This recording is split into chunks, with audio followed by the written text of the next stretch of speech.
Zapatero. ¿Qué opina usted del gobierno de Zapatero? Pues igual que yo. ¿Y qué opina usted? ¿Qué opina usted? ¿Qué opina usted del gobierno canario? ¿Y de los ayuntamientos de la isla?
Getting Tupperware.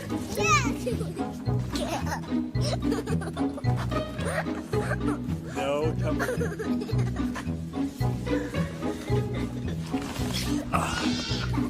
Elias, Cooper, we do not need this. We do not need. Wow. You've never acted that way, have you? I haven't. I think I saw that guy at Walmart, that goat guy. Anyway, I don't even know if that was a goat. That's my favorite, though. But anger, rage, we all have that potential. In fact, this past week, I was tested. You know, when I preach on something, I usually have to live it. Okay, that's unfortunate, but that's the way God always seems to work in my life. And so the one thing I want to talk about today that I've experienced is road rage. Okay? Anybody experienced that this week? If you didn't raise your hand, you're a liar. You have experienced this. Some of you handle it differently. Like for me, started on Monday morning, okay, I pull out on 81, and this guy, I mean, I left enough room from here to here, I promise you. And he just, and I'm just like, You know how you get? You just keep looking in the rearview mirror. I'm just staring him down. I am staring him down. I'm like, he knows I'm seeing him. He can see me. And I'm cool. I'm not going to lose it. I'm just going to, okay. I got through that. No lie. Next day, Tuesday morning, same guy. I know his truck. I pulled in, he pulled right behind me. He had to know it was me. I'm like, do I know this guy? He got right, I'm talking, when he got up on me, it was like, I mean, it was this close. And I'm starting to lose it. I'm like, I've had enough, God. I don't care anymore. You ever been there? I don't care. So I start slowing down. And you can just see in the mirror, he said some things. And I just tapped my brake a little bit. And I'm just loving it. I'm so happy that I'm doing this. And God's all the time saying, yeah, this is what you're going to teach on Sunday. So go ahead and get mad. Go ahead and get that way. So eventually he comes by me and gives me the signal. The love signal, Anyway. And I waved at him in Jesus' name. I said, thank you. But rage is inside of us. We all have it. I'm going to read a couple of definitions to you. I think it's funny. The definition of road rage. I thought you might like this. Aggressive and angry behavior exhibited by a driver, rude and offensive hand signals, verbal insults, physical threats or dangerous driving methods targeted toward another driver or pedestrian. I don't know if you ever tried to run over anybody. In an effort to intimidate or release frustration. It goes on to say, another study said this. People who customize their cars, listen to this, with stickers and other adornments are more prone to road rage. Think about it. Bobbleheads. Some of you Republicans got stickers on your car. Okay, some of you Democrats got stickers on your car. You know, some of you got some really bad ones on your car. You think that's what makes people angry, right? What goes on? The study goes on to say this. Only the number of bumper stickers, not their content, predicted road rage. I thought that was interesting. So the more I have on my car, the madder people get. You know, coexist this, you know what I'm saying? I don't care. But we all have rage. We all have some sort of anger and rage that lives within us. And how do we deal with that? Where does it come from? How do we handle it? I don't think we're doing very well. If you look at the world today, we're pretty angry people, wouldn't you think? I mean, our country's pretty angry. The world is in rage all the time. I think social media has a little bit to do with that. You know, it doesn't take much to get mad. Just look at your phone. And we get angry. And we don't know how to deal with it other than we just let it happen. And we'll say this, I don't have rage, Brian. I'm just frustrated. I just got frustration. I'm not angry. That's how we disguise anger. Because to me, I think it's basically the same. You know, but we'll say, well, I'm frustrated. I'm frustrated at what's happening in the world. I'm frustrated at the way my parents are, or the way my wife is, or the way people treat me. But what we're going to learn today is the source is not out there. The source is really in here. I learned this, that frustration is actually anger from my wife, which I love and adore. She's the most amazing person in the world. I love you, baby. Because I know she's watching. So we're talking one day, and we're having a great conversation, a little discussion. You know, my way, her way. We're talking. Okay? And she says, well, you're getting angry. No, I'm not. I'm just frustrated. She says, no, you're getting angry. I said, no, I'm not. I'm just frustrated. You're getting angry. No, I'm not. I'm just frustrated. And then I realized I was angry. We disguise a lot of our anger and we don't deal with it a lot of times because I think we don't understand it. And James is going to tell us in a minute really where it comes from. It's very enlightening to understand this today. But first, Jesus gave us a good answer. He said, here's what Jesus said. But the things that come out of a person's mouth, that thing you spoke on the way to church today or last night, that thing that come out of your mouth, what you said, comes from your heart. And these defile them. In other words, what we speak can defile others, can be at odds with God, can be at odds with people that we love. So we got to watch the heart, is what he said. Because what comes from the heart comes out. What's in your heart will be seen eventually. We're good at hiding it until somebody hits me in the back. Then it comes out. That's what Jesus is saying. He goes on to say, from out of the heart comes evil thoughts. Look at it. Out of your heart, evil thoughts, murder, you're like, I would never do that. Adultery, sexual immorality, theft, false testimony, and slander. Evil thoughts are the first steps to evil deeds. That's what he's saying.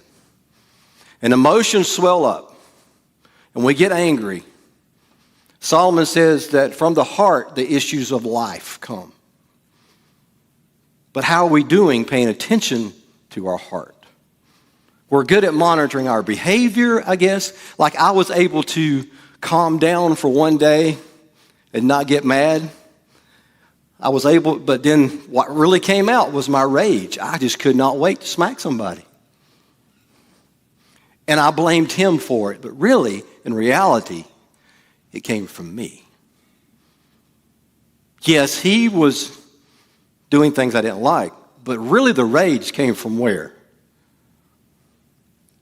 From my heart. I got thinking about that. Wow. Are we paying attention to our heart, like Jesus said? Because I know this, when emotions take control, things get out of control. You ever notice that? You ever get mad? You ever get mad and throw things? Come on. Raise your hand. Come on. I see you in the back row. You throw things. Not knives, I hope, or axes, but you lose it. I'll never forget my daddy with a hammer. I was growing up, he's hammering something in, and he hits his thumb. Oh, my gosh. I've never heard anything like it. That man could cuss so good. He was good at it. But what's in the heart sometimes comes out. So we have to monitor it. We have to pay attention. So today we're talking about anger, if you haven't noticed. But I want to say that, this is not a religious statement. This is not a, this is a human statement. That nobody in here or watching online, nobody wants anger to be the boss of them, right? You don't want anger to control your life, do you? You tell me right now, you don't, do you? Do you like being angry? Yeah? Some of you do, maybe. But it controls us. And why? I don't want to be angry. I can't tell you right now, I want peace. How about you? I want peace at all costs. Peace all the time. When I come home, Brenda, peace. Girls, go to your room. Peace. You know what I'm saying? Just go away. I don't want to hear about your drama today. And that's me. I know it didn't sound like a good daddy. Just give me a minute, then I'll listen.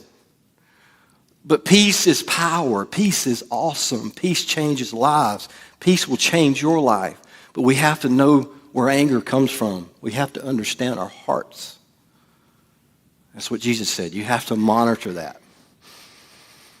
And we're talking about anger. We're not just talking about extrovert anger. Okay, some of you think I'm talking about these wild people that get mad and throw things, okay? But some of you are not like that. Some of you are just like, well, I control my anger because I don't say anything.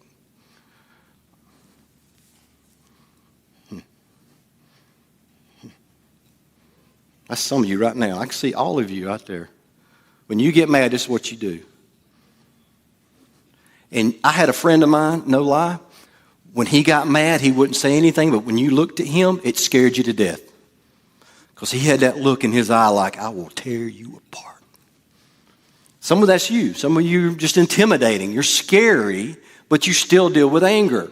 That's still a part of what I'm talking about. I don't want you to be confused. I want you to understand that you're in this too. Even though you might be more in control of your behavior, you're still in this. Okay? Unless we call this kind of anger Crusader anger, which is really a good anger, righteous anger, where a lot of good things that happen in our world, civil rights movements, women's right to vote, so many things, child labor laws, things that people see that there's something wrong and they do something about it. I don't know, you like that? I get angry when I see somebody hurting. I do. I lose it. If I see somebody getting hurt or talked down to or taken advantage of, I get angry. And I want to deal with it. I'm sure you're like that too. And that's okay. I think we should do that as a church.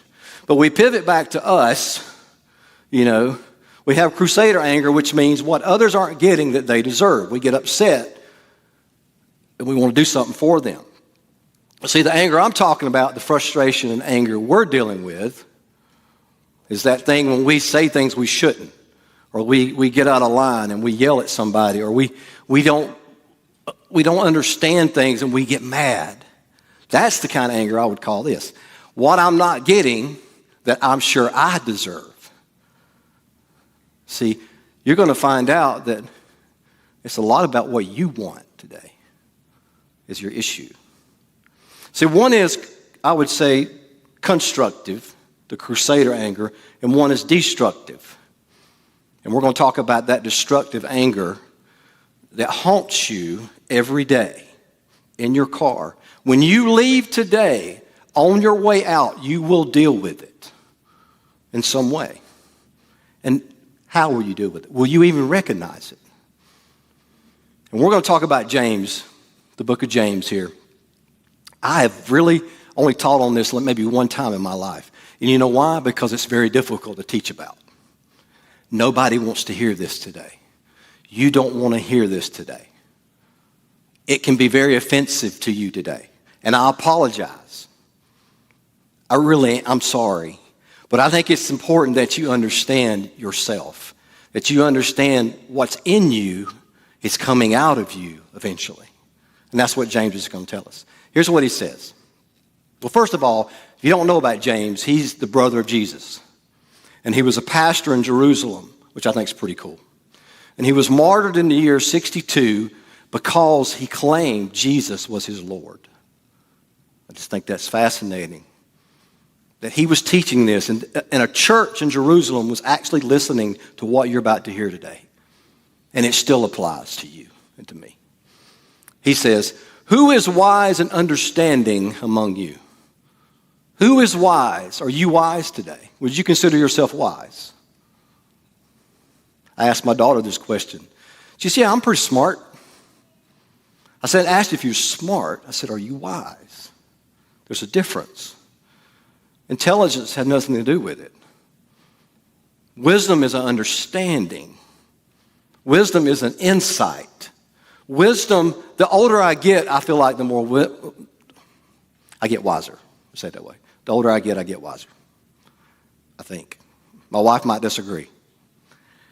But I feel like I've learned a lot from my bad behavior, my bad decisions. And I understand life. I understand this right now. That the decision you make today will affect tomorrow. Right? What you do today, what you say today, this is just wisdom in life, will affect the outcome tomorrow. You have a perspective. Some of us don't. Some of us just live life, but we have no perspective. I get it. I've been there. I learned the hard way. But he's saying, who of you are you wise? Do you understand? Do you think you're wise? Do you think you're insightful? With that question, he challenges us with this. He says, let me show it, let you show it, let me show it by their good life. By the deeds done, get this, in humility that comes from wisdom. That humility that comes from wisdom. So where does humility come from? Wisdom. So wise people are always humble. Arrogance doesn't make sense. If you're wise, you will be humble. If you're arrogant, conceited, and selfish, then you're not wise. That's what he's saying. Wise people understand how the world works. Arrogance makes no sense. Have you ever met an arrogant person? Dumb question. Maybe you are one. I don't know. But I've met a few, I guess, famous people in my life. And I met one person, and I'm not going to lie, guys. I've never seen arrogance to this level in my life. I've never seen someone that loved themselves so much. I mean, just walked around like, this is mine. Do this for me. Do this for me. And I want to ask him this question. Do you think you're never going to die? Do you think that you have it all together and you have something we don't, and that you're really special and that you're not ever going to die? Did you know that you were created like me? Did you know what you have in life is probably not something that you got, but was given to you? Arrogance leads to a destructive life. I really wanted to just smack him with Jesus. I love you. I love you. You need Jesus. No. I'm sorry. I got a little angry about it because I can't stand that attitude. And if you are one, I'm sorry. I hope you're not. What I'm saying is that arrogance leads to destruction. It makes no sense. It makes no sense to live an arrogant life. That's what he's saying. Be humble. The wise are humble. But here's the opposite of that. He said, but if you harbor, if you dock, if you put in your heart and you let it stay there, bitter envy and selfish ambition in your hearts, means if you allow that to stay there, if you allow it to make a home in your heart, selfishness and envy. Have you been selfish this week? Have you been envious this week? Maybe you're envious. A guy down the street got a pool and I didn't get one. I'm serious. That's what happened. My neighbor bought a pool and he's got a fence around it, so I couldn't see it. So I got out of the truck one day and I snuck over and looked. Like, man, that's nice. And Lily was with me. She said, we need one of those. I said, no, I'm not going to do that. But I would love to have one. But I don't let it bother me. Some of us do. Some of us live with that. Well, I wish I had that. I wish I had this. And he said, don't let that dock in your heart. I wish I had that guy's job. I wish I could be a preacher like Brian. He only works one day a week. That's not true. We look at others and we let it harbor. We look at other lives. Facebook is so bad about this. We see other people having the greatest time in their lives. We wonder why we don't have it. And he said, don't let that get in here, because it will drive you insane. And then when you get insane, you get mad. And you get selfish, and you get bitter, and you just want to smack everybody. I'm sorry, I don't smack people. I just like saying it. But we do. He said, don't let that happen. We need to be humble. The wise are humble. He said, and don't boast about it or deny the truth. Okay? What he's saying is, don't boast about your irritation. Don't boast about your arrogance. Don't boast about, I wish I had that, I wish I had this, because you're denying what is true. The truth is that it's in you and it's destroying you. He said, don't get stuck there. Don't get stuck in that mindset of I gotta have, that mindset of envy and selfish ambition. Don't let it get in your life. It will destroy you. And we keep thinking that maybe, it's everybody else's fault, and maybe it's us. And he goes on to say this, wherever you find that, what we're talking about, wherever you find that stuff in your heart, this is what you'll see.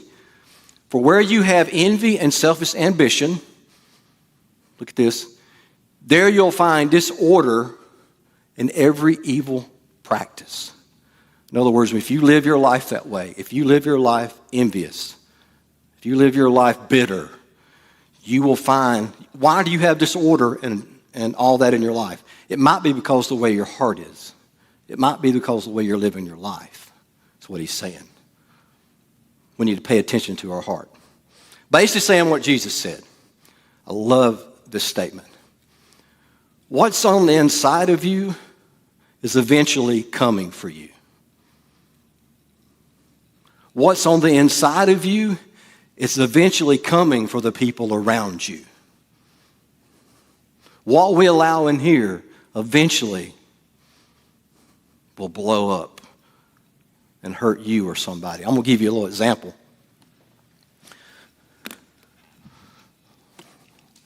This is water, okay? This is water. And I'm going to shake water. I'm going to shake this, and I'm going to shake it. I'm going to shake it because I am mad. That guy pulled out in front of me the other day. My mom yelled at me. My husband, he's crazy.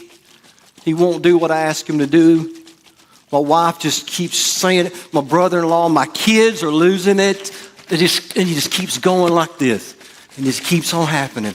You see, what's on the inside is going to come out. See, when we're cool, it doesn't explode. When we know what's on the inside, when it's cool and clean, it pours life. It pours love. It pours understanding because we know life. And life isn't always fair. We know that. It's not. So what matters is what's in here. Doesn't matter all the stuff that made me that way. Now, let's look at the other way.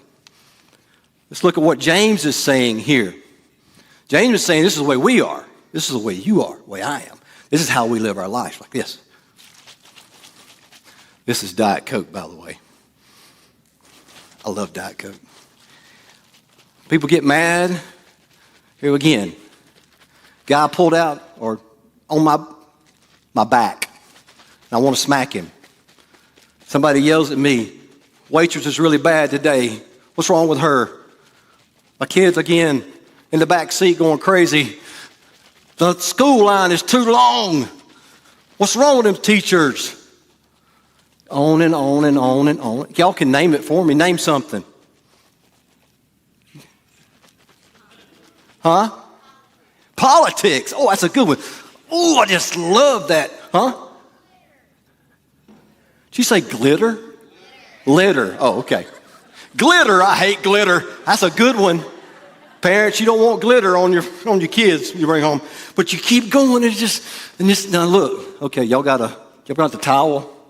Bring it. Y'all don't bring a towel. Y'all ready? You see how you're acting?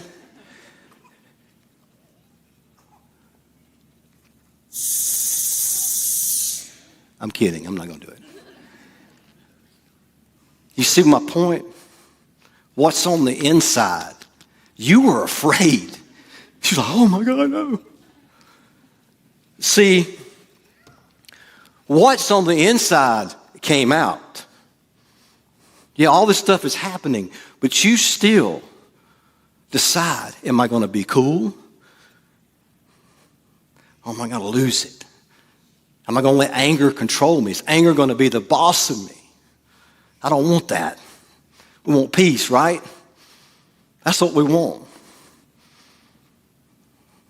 Having said all that, James goes on with another question. He says, what causes fights? Okay, we understand this. Let me just recap. Understand that wisdom brings humility, and that brings understanding to our world. You understand how life works. You understand that life's not always fair. People are going to pull out on you. People are going to be mean. People are going to do things. We understand if we harbor things in our heart, it's going to lead to destructive life. So he said, now that you know that, I want to ask you a question. What causes fights? Now, the one fight I remember I got in when I was like 12 years old, I'm going to embarrass myself telling this. I'm going to tell you anyway. I got dropped off at school, okay, off the school bus. And I'm standing there. I'll never forget it. And this sixth grader, I guess she was sixth grade, she said something to me. Okay, she's like, I'm like, really? And I was a bad 12-year-old, y'all. I'm just telling. That people today ask me, you're in ministry? I'm like, yeah, I know. I don't get it. But I really was bad. I mean, always picking a fight.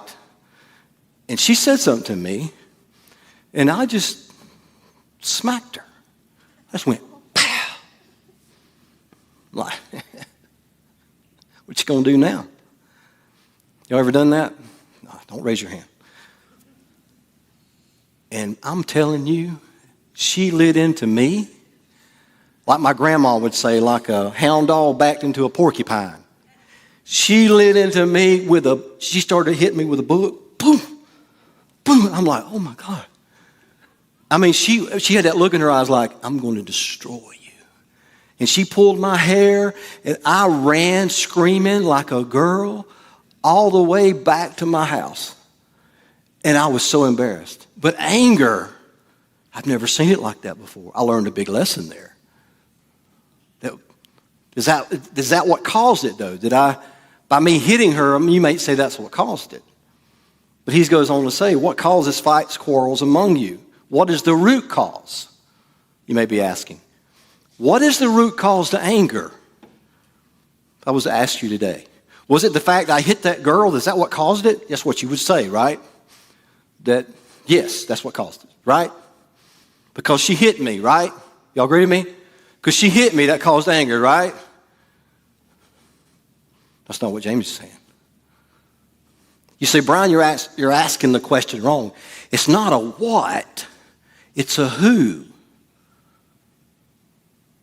That's what we would say. It's a who. It's my mom. You wouldn't believe how she talks to me. It's my dad. It's my brother-in-law that comes over. It's my kids. That's what we would say. It's a who. That's what I would say. When I first saw that, I said, well, it's who. It's the circumstances around me. The source is out there, not in here. But James is saying, no. It's not a who. It's a what. What causes fights and quarrels? He doesn't say who causes fights. He said what causes fights. And what is it?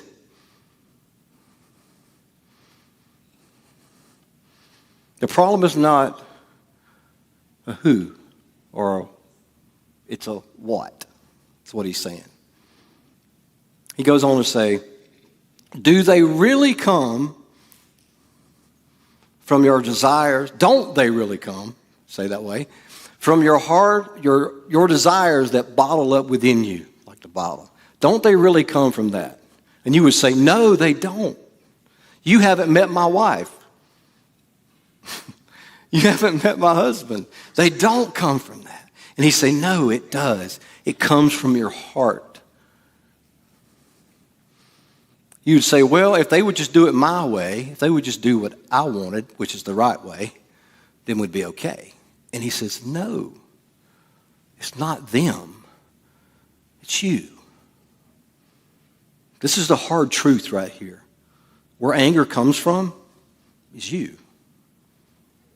When you get angry, when you get mad, when you lose it, it's not because of them, it's because of you. That's what he's saying. He says it's because of what's in you. What is in your heart?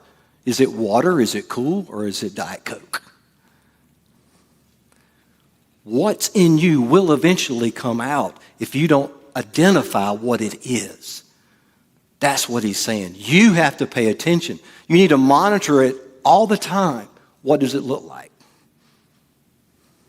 But some of you may say this. I said this too. But I earned it. I earned the right. Okay, I earned it. Really what you're saying is, I didn't get what I want. Yeah, maybe you earned it, but I earned the right, but what you're really saying is, I didn't get what I want. But they promised me they would do this. They promised me they'd clean their room. They didn't do it. They promised me they would treat me better. They didn't do it. Again, you're not getting what you want. Again, it still comes back to you. This is a very hard thing to get because we really want to blame everybody else for our problems. We really want to blame the church, or we want to blame our husbands or our wives or our kids. We really want to blame them for the way we feel. And it's really you. It's really your heart that needs a transformation. You need to become the cool water, the refreshing attitude and spirit in the family. Man, that's hard to do. You have no idea. It's just not fair. No, it's not. It's not fair. It's not fair the way some people are treated. It's not fair that some families fall apart. It's not fair that a friend of mine gets sick. It's not fair. Life's not fair. I get it. That's what he's saying. But see, if you're wise, you understand that I can't live with that attitude. I have to let my heart be transformed. I need to do what Christ asked me to do and let him transform my heart. And James goes on to say this. You desire, but you do not have, so you kill. See, when we don't recognize the source is out there, but the source is in here, can you imagine that you have the ability to murder someone? That's what he says. Some of you say, never. I would never do that. But he says you have the potential to. You can get that mad. You can get that upset if you don't guard what's in here. He wraps it up like this. You are envious and cannot obtain, so you fight and quarrel. Why do we fight? Why do we quarrel? Because we're not getting what we want. You're not getting what you want. We aren't getting our way, we would say. We aren't getting something we want. It's like the kids. Anybody got a couple of kids, in the back seat of your car, taking them to school? Y'all know what I'm talking about? Some of you do. I remember those days. And they just get along. They're so perfect. They're back there doing their homework, and they're praying for mom and dad. And it's so sweet. No! They're yelling and screaming and fighting and throwing iPods, I said, first service. That don't even happen anymore. iPads and phones, and they're losing their minds, and you're like, stop it. You know what I'm talking about, parents? Think about this a minute. This is what you're doing all the time. There's a reason we call God our Heavenly Father. You know why? Because a lot of us are acting like a bunch of kids in the back seat. We're not listening. We're not paying attention to our heart. We care about what we want. We want what we want, and we don't care how we get it, but we're going to get it. And you will like it because it's what I want. James says, live your life that way, live in destruction. Live a life for yourself, live in destruction. You will bring evil, you will kill, and you will destroy everything around you if you don't get this principle of your heart. It needs to be good. It needs to be humble. It needs to love. Man, that's a hard one. So I'm going to do a little exercise with you. I tried this week with my wife, okay? We tried to say some things together to help our rage. And so we tried this. So anytime somebody gets mad, or you're in an argument, say, I want you to try this. You're in an argument at home, or you're in an argument at school or at work, I want you to say, just out of the blue, just say, you know what part of the problem is, don't you? I'm not getting what I want.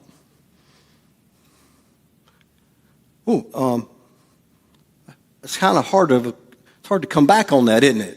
What would you do if somebody said that to you? You know what the problem is, don't you? I'm not getting what I want. So let's try this together. This was fun, the first service. So we're going to say it together as a congregation. Are y'all ready? We're going to practice this. Everybody with me? Wake up. So we're going to say this. You ready? Here we go. You know.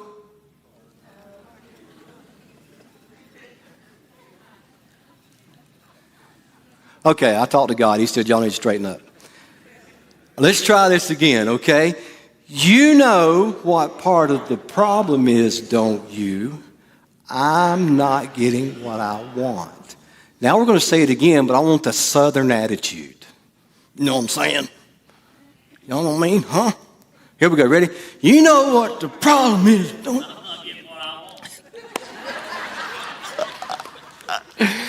He beat all of y'all right there. That was so good. He's like, yeah, man. I need water now. But you see what I'm saying? It's so true why we're acting the way we're acting. Because we're not getting what we want. That's what he's saying. You have to realize this. You have to understand this. So, last question for you.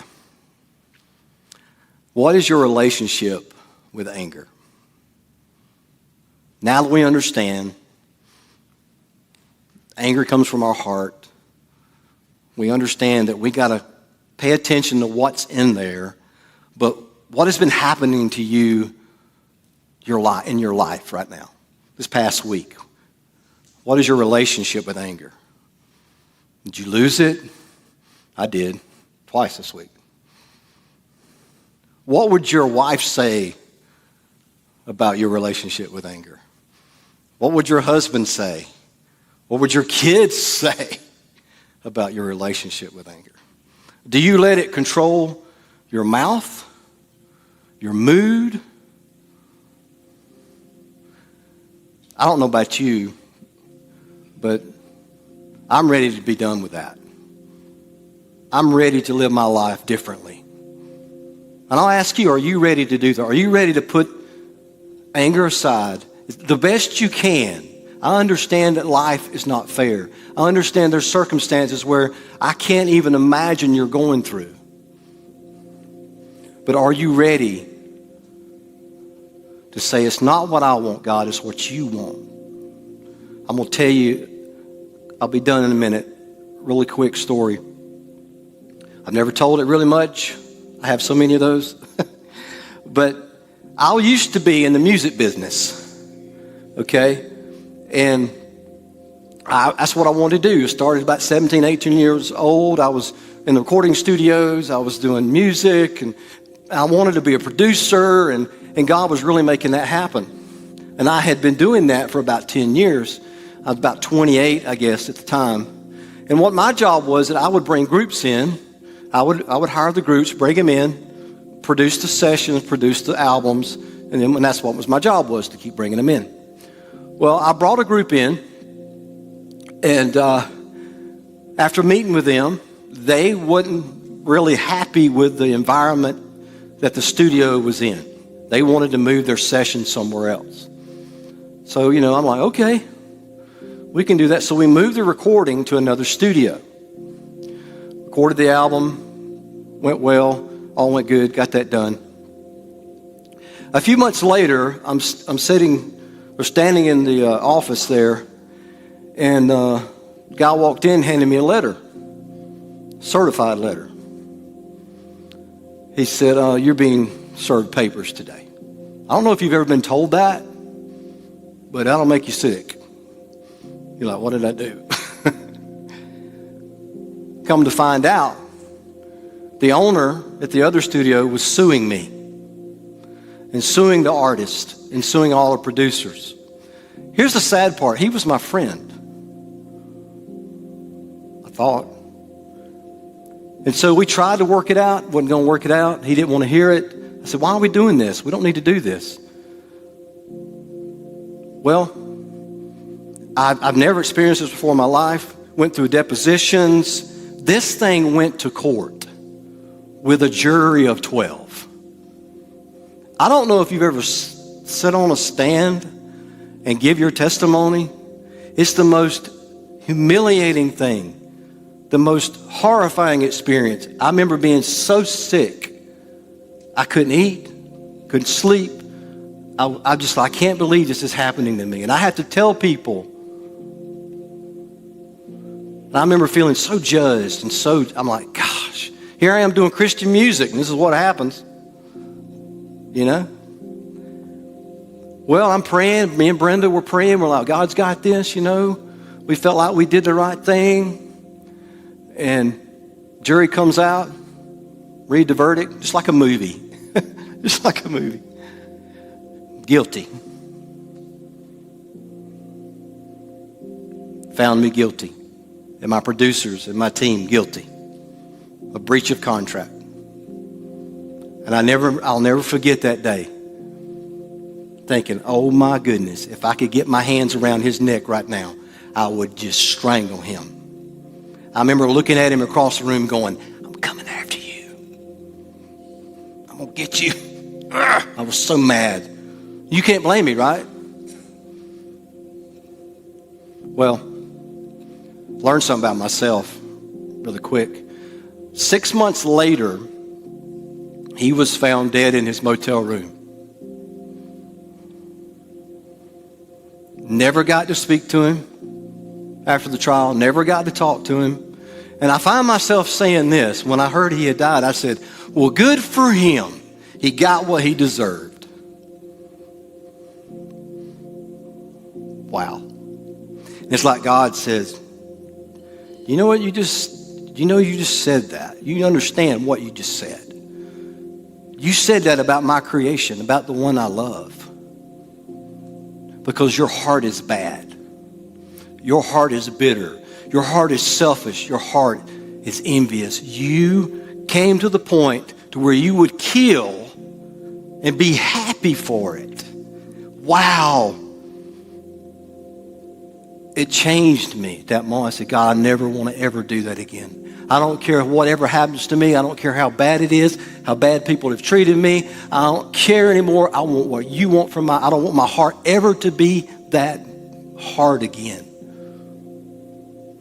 And from that moment on, God changed me. And he put me here. And he put me in ministry so I could share my story. That you have the potential in your heart to be that hard, and you need to pay attention. You need to pay attention to your heart right now. Look at your heart. Look at you. Take a minute right now and just think, where am I? What is my heart telling me? Am I angry? Am I mad? Yeah, you may have the right to be. But Jesus said you don't have to be that way. In fact, he gives us an example. Look at the verse. Who being in the way, the very nature of God, this is Jesus, did not consider equality with God something to be used to his own advantage. He was God. He had every right to be mad.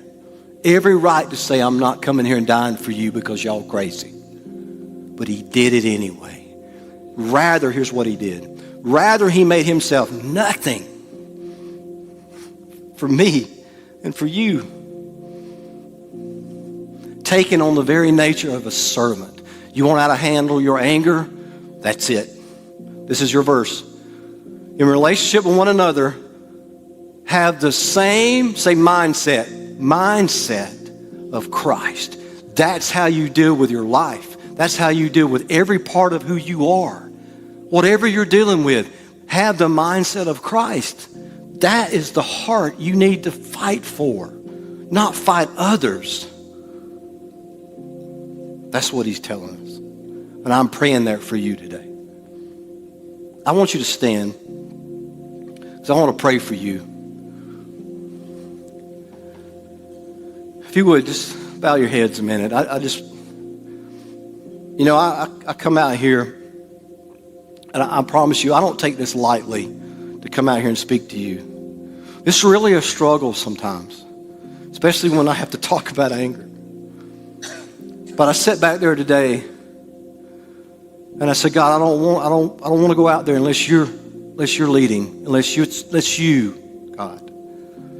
I said, because I know there's people out here that are struggling with their marriage, with their finances. Some have a health crisis, and some people are mad and they're just angry because of life, what it's done to them. And I want you to help them, God. I want you to help them today. And you know, it's not a coincidence that you're here today or you're watching today. God knew, and this is an appointed time for you to hear his message. You have to make a decision today. This is your chance to make a decision of how you're going to live your life from here on out. Are you going to give God the chance? Are you going to let him in your heart? Or are you going to be bitter?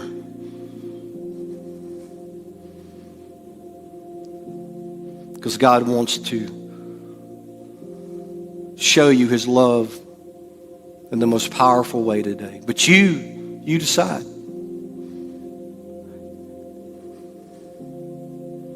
Only way I know to do that really is Jesus said, or the Bible says that every knee shall bow.